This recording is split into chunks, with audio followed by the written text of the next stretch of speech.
By the end of this video, you're going to know everything you need to know to choose the perfect racket for you. People ask me all the time what racket they should buy, and I always give them the same answer, that it's personal preference. Now, this isn't particularly helpful because they're looking for me to give them a specific brand or model, but in this video I'll be talking about all the potential differences between rackets and how they'll change the characteristics of them, so you can choose the perfect one to suit your game. Comment down below your favourite squash racket. A very common question is, how heavy should the racket be? Now, people put a lot of importance on this, but I actually think it's very overrated. I think as long as the racket is less than 150 grams unstrung, that's probably good enough. You don't want it any heavier than that because it just becomes too bulky and you can't generate enough control or power. But I would say anything below 150 grams unstrung is great. The truth of the matter is, it's actually the balance that will affect how the racket feels in your hand more than the weight itself. For example, if the racket is head heavy, then it will feel heavier because the weight is towards the end of the racket.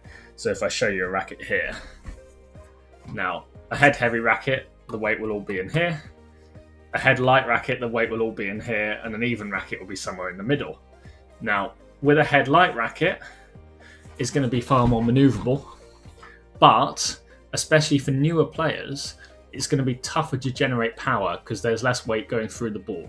So head heavy will allow you to generate more effortless power, whereas head light, if you've got the skills, then that extra maneuverability can really be useful around the middle of the court. Now, you can also look at generating racket head speed from a short swing and how a racket with less weight in the head can actually whip through the ball a bit quicker. So there are kind of some pros and cons to each. For me, going with a bit more of an even balance can be good because you get the best of both worlds. But again, you've got to just try a few of each balance, and then you'll get an idea of what you're comfortable with. Personally, again, around the back of the service box area, I like something a little bit more maneuverable, or on the volleys, so something a bit more headlight. But then when it comes to playing from the back corners and hitting like a good weighted shot into the back, having something with a bit more weight in the head can often produce a better quality shot. So it just depends on the way that you actually want to play. Then we move on to the materials. Now, what the racket is made of is pretty consistent amongst top rackets, and they'll either be labelled as carbon or graphite. Now, that's what you want.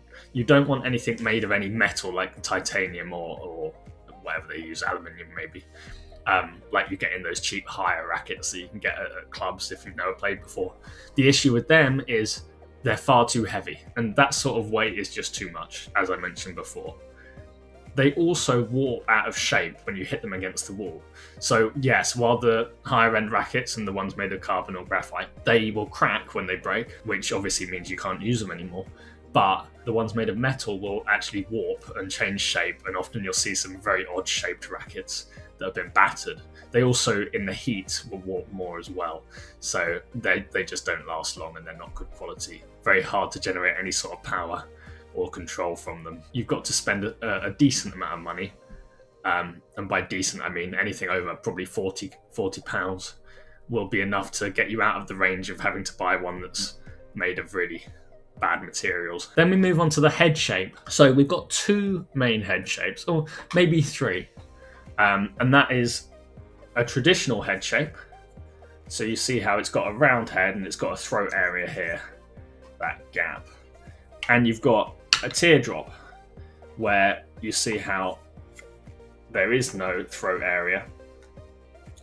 So it's a bit of a longer racket face. Now there is a hybrid between the two. I'll put one on screen right now because I don't actually have one, where you've got kind of a teardrop shape, but you've got a mini throat area in there, which will obviously kind of be a bit of a hybrid, and the performance will match that, so it'll have a bit of the best of both worlds. But typically, your traditional head shapes will offer more control, and your teardrops will offer more power. Now, the reason the teardrops offer more power is because the main strings, so the strings going from top to bottom or bottom to top, are longer. So that will provide more power. Again, a lot of pros nowadays use the teardrop for that power because they've got loads of control anyway. Also, when you're under pressure, So if you're playing against someone good and you're constantly having to defend, having that effortless power when you're at full stretch can be the difference between leaving yourself very exposed or hitting a good recovery shot and being back in front and in control of your opponent. So obviously the pros are playing at such a high pace that they're not going to hit it perfectly every time. So having something that's a bit more forgiving can be useful. That being said, not all pros use a teardrop. Plenty use a circular head shape or a traditional head shape. And personally, I prefer the traditional head shape too, just because you have that improved feel and that control, particularly when taking the ball in short, I think is very valuable and satisfying to do. It just can take a little bit more effort to get the ball to the back of the court. But there are ways that we can combat this, and I'll talk about that in a second. But first, we're actually going to talk about head size. So even when it comes to traditional head shapes, you can get ones that have different sizes. So you see how this Dunlop Ultimate I'm holding here, the head size for this is 500 square centimeters.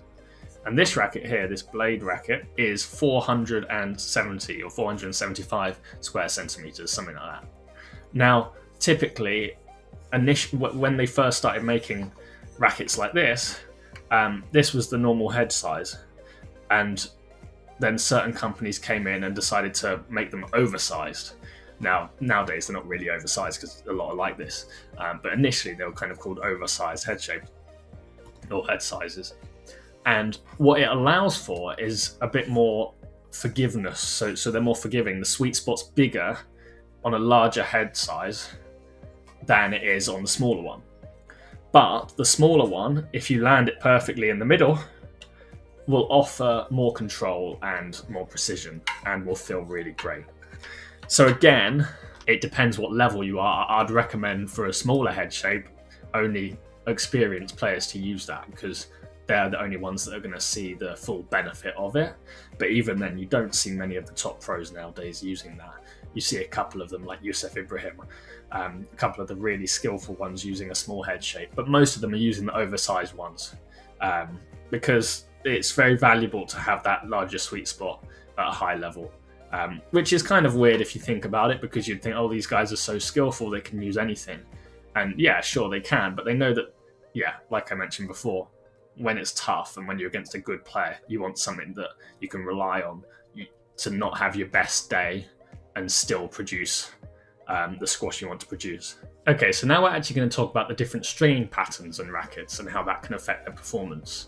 So a great example of this will be this Dunlop Ultimate in yellow and the Dunlop Elite in green. Now they're exactly the same shape, slightly different balances and weights, but only slightly. But very different rackets overall. And a lot of that is down to the fact that this Ultimate has a 16 by 19 stringing pattern. So it has 16 strings going up, the main strings, and 19 cross strings. Whereas this Elite is a 14 by 18 stringing pattern. And that means that the Elite has a lot more power in it, and the Ultimate has more control in it. Now, essentially, the reason for that is the less strings you have in it, the more movement that you can have, so the bit more spring it has, in very simple terms. Whereas the more strings in it, you have more control, because there's less movement in the strings. So that's all personal preference. For me, when you're using a traditional head shape like this, having one that has a bit more power in it can actually make up for the lack of power that the traditional head shape typically can have compared to a teardrop. So it gives you a little bit more of a balanced racket overall. So I personally use this Elite and I think it's great. I think for a traditional head shape, it has a lot of power. Whereas this Ultimate, using it in a solo practice is fantastic. It's really good. It feels great. But in a match, it can just feel a bit unforgiving. And like it lacks a bit of power when you're under pressure. So that's that type of stringing pattern. But we also have the difference between a fan-shaped stringing pattern, and I'll put a picture up of an equivalent teardrop with a standard stringing pattern. So you see here, the strings are going outwards, so they're not in a straight line. Now that means that the main strings are longer, because if you think about it, if they're going diagonally there, it's longer than if it was just going straight. Now, essentially what that means is that you get more power with it, and that's the reason why you might use a fan stringing pattern. Now, some rackets, like some of the head range, actually have the choice of stringing it with a fan shape or with a traditional shape pattern. So you can basically choose whether you want more power or more control, which is a nice touch, I guess. Now, the final thing we're going to look at is actually racket stiffness. Now, it's hard to tell this, and most websites aren't going to tell you when you order a racket how stiff the racket is. There isn't really much of a metric to measure it with. But the idea is a stiffer racket gives you more control, and a more flexible racket gives you more power, because the more flex there is, the more whip there is as you hit it. It's kind of whipping through a little bit. You might not be able to see it, but you'll feel it a bit. So that, again, personal preference. Rackets back in the day, so when they were wooden, were obviously very flexible. Well, partly because they had to be flexible, because they'd have generated almost no power if they weren't. Because if you think about it, the racket heads were so small that if they were too stiff, they would have just had no power in them. But also because they were made of wood, they were flexible just naturally because of the material they had. But that's essentially how they functioned. But I wouldn't worry too much about racket stiffness. You'll just get a feel when you try rackets out if it's a stiff racket or it's not. But overall, it's not one that when you're looking online, you'll take into as much consideration. Just to recap, the most important ones for me personally are the balance and the head shape. The stringing pattern is important to an extent, but I don't think it's quite as important. So for me, currently this Elite is a very nice racket. It's technically still head light, but when you swing with it, it feels like it has enough weight in the head. It's probably more realistically an even balance. It has enough weight in the head to generate that power from a traditional head shape, while also having that great feel when you're taking the ball in short, which you might lack with some teardrop head shapes.